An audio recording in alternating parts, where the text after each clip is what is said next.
भाइयों बहनों, इस समय ज्येष्ठ माह का जो महत्व है उसमें मंगल का महत्व कितना अधिक है, जिसे बुढ़वा मंगल कहा जाता है।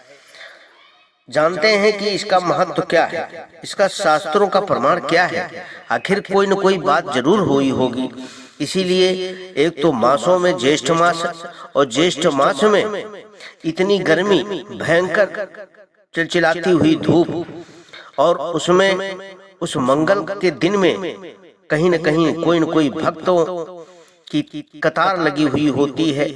उसमें कहीं कोई मीठा जल पिलाते हैं, तो कहीं कोई पूड़ी कचौड़ी नमकीन इत्यादि बांटते हैं। जहाँ जिसकी जैसी श्रद्धा है वो ये सब कृत्य करते रहते हैं, दान पुण्य इत्यादि करते रहते हैं, पूजन पाठ करते रहते हैं, जप करते रहते हैं। तो हमने सोचा कि इसका महत्व क्या है, आइए एक कोई न कोई वीडियो इसका डाल दिया जाए। काफी लोगों की मांग भी थी और कह भी रहे थे, तो हमने सोचा चलो बनाया जाए। तो मित्रों, सबसे पहला कार्य ये है कि ज्येष्ठ मास में गीता में भगवान श्री कृष्ण ने लिखा है कि मासों में ज्येष्ठ मास मैं हूं। तो मित्रों, आप समझ सकते हैं कि जो 12 माह होते हैं, उन 12 माहों में ये ज्येष्ठ मास का बहुत बड़ा महत्व है। और इस ज्येष्ठ मास में महत्व यह है कि मान्यता मिलती है, महाभारत काल में भी वर्णन आता है और अन्य कई शास्त्रों में प्रमाण मिलता है कि भगवान प्रभु श्री रामचंद्र जी से हनुमान जी की मुलाकात हुई थी। इसलिए भी इसका महत्व वो यही दिन था, यही मंगलवार था, यही ज्येष्ठ मास था।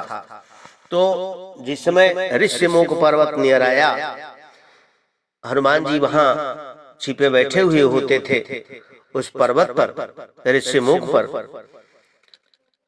तो यह आपको पता है कि इसमें प्रभु राम,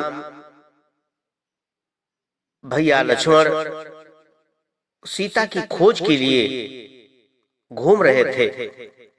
उस समय हनुमान जी ने अपना ब्राह्मण का रूप बना करके और भगवान से मुलाकात की थी, प्रभु श्री राम से मुलाकात की थी। ये वही मंगलवार का ही दिन था। मित्रों, ये बहुत बड़ा महत्वपूर्ण दिन है मित्रता का। तो जो भी मित्रता का भाव बना करके यदि हनुमान चालीसा का पाठ, चाहे बजरंग बाण का पाठ, चाहे कोई अन्य मंत्र हो, यदि वो जाप करते हैं नियम संयम के साथ में, तो उसे उसकी सफलता अवश्य मिलती है। महाभारत काल में भी एक बार भीम के अहंकार को खत्म करने के लिए गंधमादन पर्वत पर गए भीम। प्रभु श्री रामचंद्र जी की कृपा थी और लाने के लिए गए, तो देखा कि एक बूढ़े बानर का रूप बनाए हुए रास्ते में बैठे हैं। उससे अपनी पूंछ हटाने के लिए कहा। जैसे ही देखा तो हनुमान जी ने कहा, यदि तुम ताकतवर हो, तुम्हारे अंदर इतना पावर है, तो तुम स्वयं हटा लो पूंछ को। तो भीम ने अपनी पूरी ताकत, पूरी शक्ति से पूंछ हटाने का प्रयास तो किया, लेकिन नहीं हटा पाए। तब भीम का अहंकार चूर हो गया। ये जो घटना घटी भीम की और प्रभु हनुमान चंद्र जी की, श्री रामचंद्र जी के भक्त की, तो ये वही दिन था, यही बुढ़वा मंगल का दिन था, जिसमें भीम की अहंकार को, घमंड को चूर किया। मित्रों, जो भी भक्त होते हैं तो उसके भक्तों के घमंड को, अहंकार को खत्म करते रहते हैं भगवान। और दूसरी कथा भी आती है कि जब माँ सीता जी की खोज करते हुए हनुमान जी का जो मिलन हुआ, वो एक पुरोहित के रूप में हुआ, विप्र के रूप में हुआ। तो मित्रों, यह दिन वही था। और एक तीसरी कथा भी आती है। एक बार जब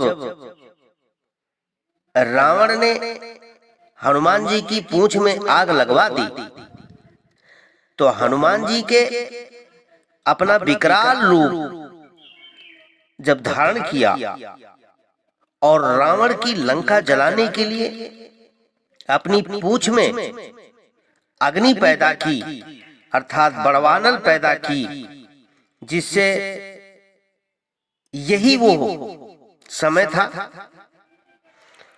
यही वो दिन था जिसमें यह लंका का दहन किया गया। तो मित्रों, इस प्रकार से कई प्रमाण